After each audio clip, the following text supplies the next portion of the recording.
We used to hear the most beautiful place in the world, flower, but what about the most beautiful equation in math?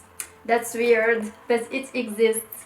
Hello, my name is Yasmina and today we're going to see the most beautiful equation in maths. First of all, we're going to see the most three important constants in mathematics. So, Maths has defined the circle as a set of points that are equidistant from another single point. So if we took any circle and calculate the ratio of its circumference by its diameter, it will be approximately equal to 3.14, 15, 92, and so on.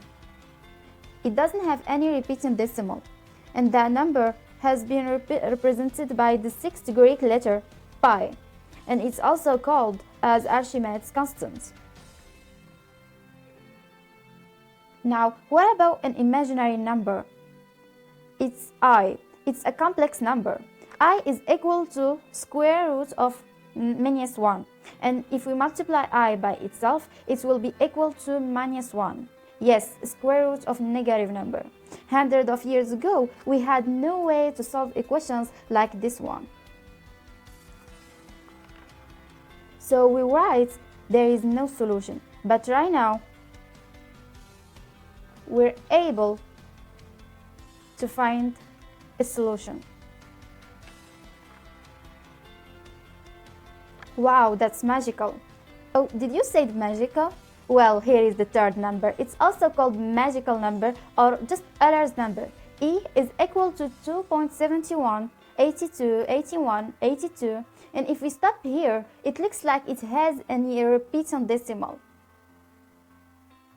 But it actually doesn't.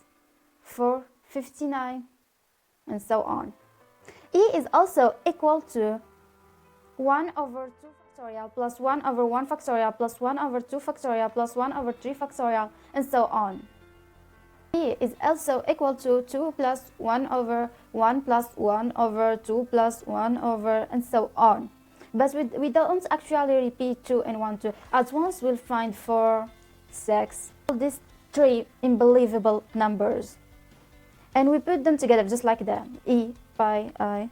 And then we add to them the only identity element for multiplication.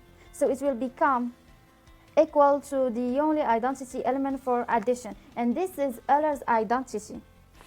guys, we know when something is beautiful, and this is why Euler has been described as mothers of maths. And this identity is what the great late physics Richard Feynman has called in his lecture our jewel. So, thank you for watching.